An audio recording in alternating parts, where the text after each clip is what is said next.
Vamos pensar numa situação. Existe uma terapia que usa a luz para acelerar a cura, sabe? Para aliviar aqueles efeitos colaterais bem dolorosos do tratamento de câncer. Parece ótimo, né? Agora, o que acontece se essa mesma luz for aplicada bem pertinho de um tumor? Pois é, aí surge a grande questão. Essa luz que a gente sabe que ajuda as células saudáveis a se recuperarem, poderia, sem querer, acabar ajudando o câncer a crescer? Para a gente entender o que está em jogo, primeiro precisamos conhecer a estrela da história, a terapia de fotobiomodulação, ou PBMT.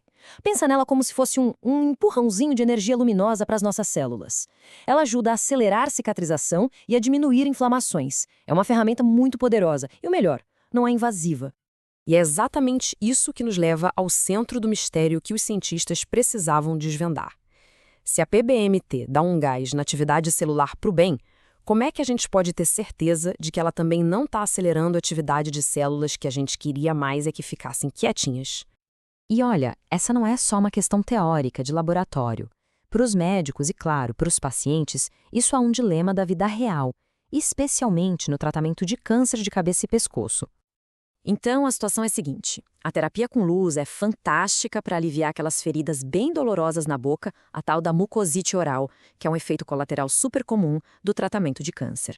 O problema, para fazer isso, a luz tem que ser aplicada ali ou coladinha no tumor. E aí o risco fica claro, né? Um tratamento que está ali para aliviar a dor poderia, sem querer, estar alimentando o próprio câncer. Era fundamental ter uma resposta científica clara para isso. Para investigar essa questão a fundo, os pesquisadores precisaram olhar para a base de tudo, o jeito como as diferentes células produzem energia. Eles tinham que entender, basicamente, o manual de instruções de cada tipo de célula. E o mais interessante é que dá para a gente medir a performance desses motores celulares. É quase como um mecânico que consegue diagnosticar um carro só de ouvir o barulho. Os cientistas também conseguem escutar o motor de uma célula para saber como ele está funcionando. E aqui está a grande diferença. As células saudáveis são como carros híbridos, sabe? Focadas em usar o combustível da forma mais eficiente possível, pensando a longo prazo.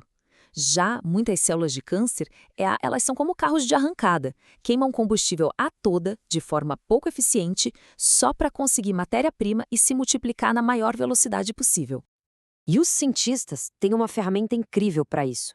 Eles usam esse velocímetro metabólico, a tal da razão óptica redox, ou ORR, para ver em tempo real qual motor a célula está usando.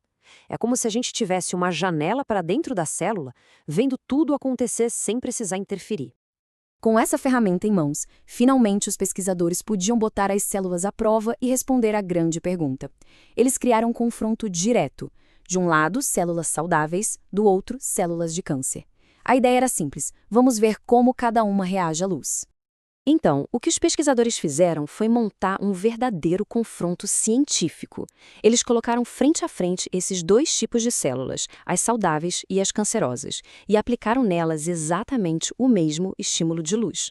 O palco estava montado. E os resultados, bem, eles foram surpreendentes.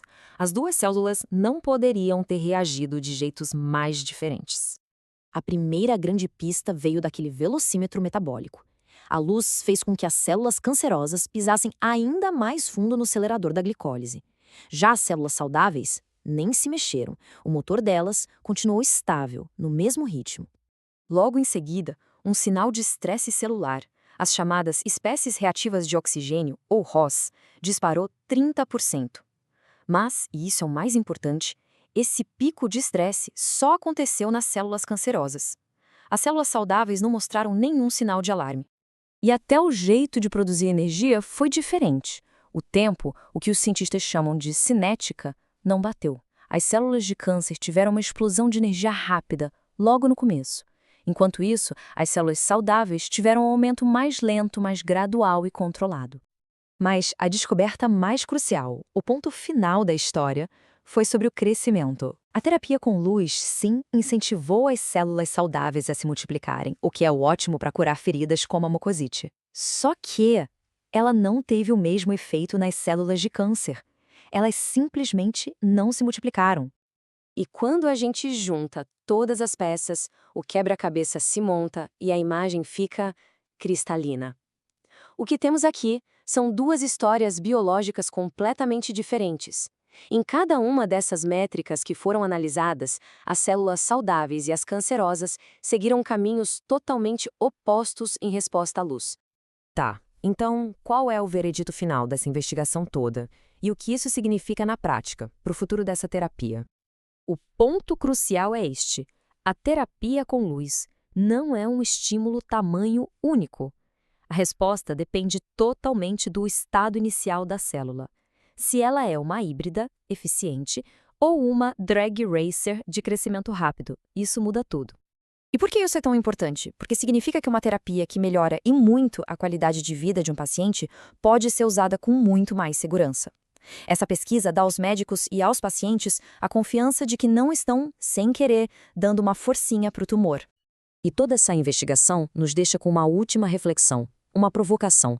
Se as respostas à luz são tão opostas, será que um dia a gente não conseguiria ajustar essa luz para ela se tornar uma arma precisa, usando justamente as fraquezas metabólicas que fazem uma célula de câncer ser, bem, uma célula de câncer? O futuro, quem sabe, pode ser brilhante.